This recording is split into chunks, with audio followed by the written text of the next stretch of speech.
حي على الفلاح.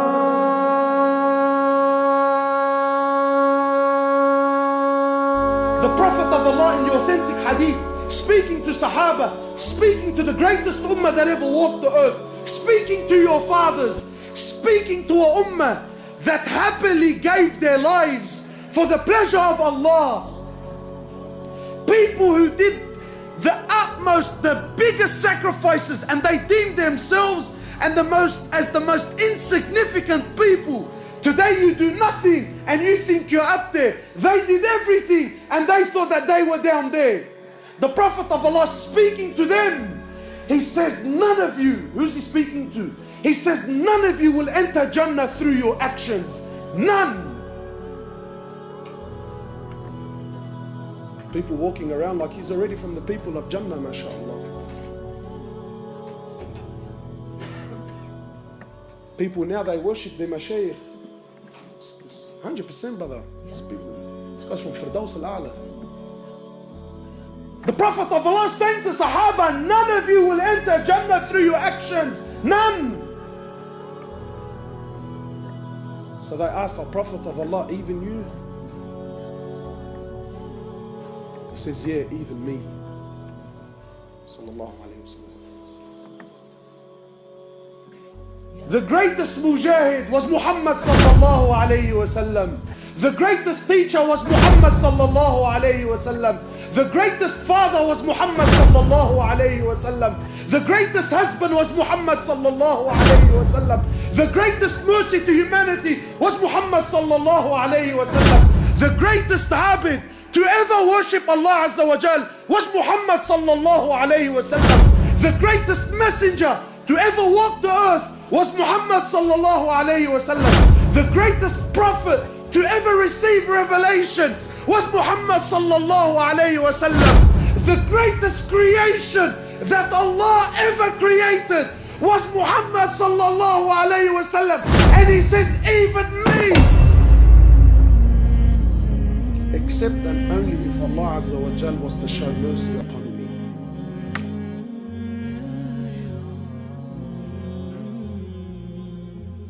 Even me. People walking around like there's something.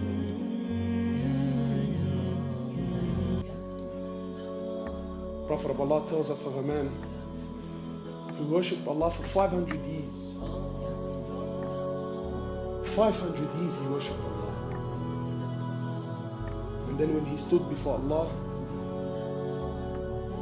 Allah subhanahu wa ta'ala, more or less, he tells the angels, take him and enter him into the paradise through my mercy. So the man says, whoa, whoa, whoa, whoa. Oh Allah. And more or less he says, oh Allah, well I appreciate the offer. I couldn't help but hear that you said you want me to enter through your mercy. Oh Allah, I don't want to enter through your mercy. I want to enter through my actions, oh Allah. Oh Allah, I worshipped you for 500 years. For 500 years, oh Allah, I worshipped you. So I don't want to enter through your mercy. I paid my debt. I worked hard. Every day I worshipped you, Ya Allah. Not to stand here so you can enter me through your mercy. I want to enter through my actions. Allah says, you want to enter through your actions? Fine. No problems. So Allah Azza wa Jal orders the angels. He says to them, bring the scales here. He says, put the man's 500 years of worship on one end of the scale. And just put the blessing that I gave him, the ni'mah that I gave him, to be able to see with his eyes, just that, nothing more, nothing more. Just put the blessing that I gave him to be able to see with his eyes, put that on the other end of the scale. Just the blessing to be able to see outweighed 500 years of worship. So Allah says to the angels, take him and throw him into the hellfire. Then and only then, he says, oh Allah, please, oh Allah, please, I am content with your mercy. I'm content with your mercy, Ya Allah. Allah doesn't need anyone, my brothers. The ni'mah of seeing. Today we've forgotten. Today we've forgotten. Today you and I think what? That to see I need a pair of eyes. You're wrong. Because there are millions around the world that have eyes, but they can't see. It is Allah that allows you to see. Today you think to hear, I need a pair of ears. You're wrong. Because there are millions around the world that have ears. They're stuck on their heads, but they can't hear, my brother. It is Allah that allows you to hear. Today you think to walk, I need a pair of legs. You're wrong. There are millions around the world that have legs, but they can't walk. It is Allah and Allah alone that allows you to walk. Allah, not you. Allah, not you. Allah doesn't need you, my brother. Allah doesn't need me. Allah doesn't need us. And we have to understand, because this is Aqeedah. You have to know this so that when you worship, you are always humbled. When you worship Him, you never have pride. When you worship Him, you never have arrogance. Because you know, at any given point in time, I am where I am only through His mercy. Only through His rahmah, I am where I am. Not because of your own actions. And to know with depth, with yaqeen, with certainty, that Allah, the King of Kings, doesn't need anyone. He doesn't need anyone, my brothers. Wallahi, everything you see around you, everything. Today, the Muslims have so much fear in their hearts. Fear. Fear of the kuffar, fear of the West, fear of laws, fear of regulations, fear of this and fear of that. But to know that Allah Azza wa Jal is not in need. Wallahi, my brothers, wallahi, I take an oath by Allah. You have to come to terms. You have to come to believe with certainty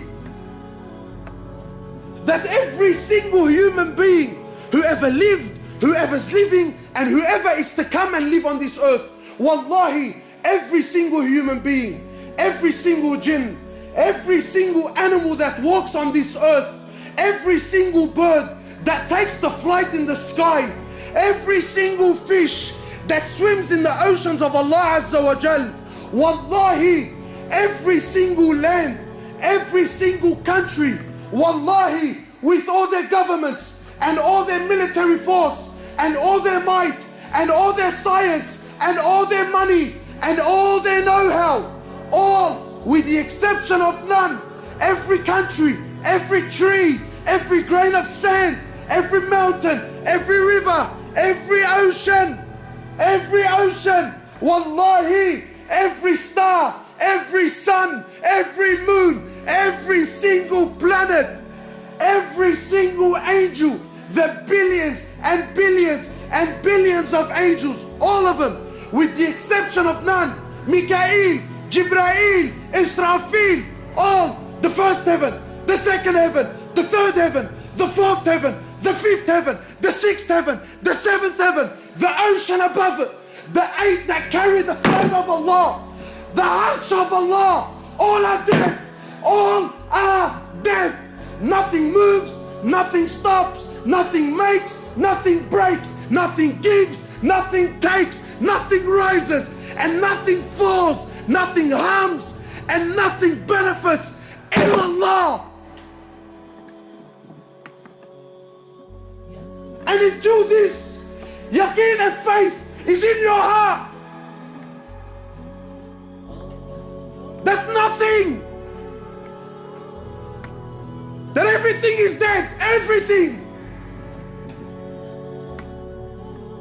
except Allah. Allah doesn't need anything, anyone. No prophet, no angels, no jinn, no ins. We need Him.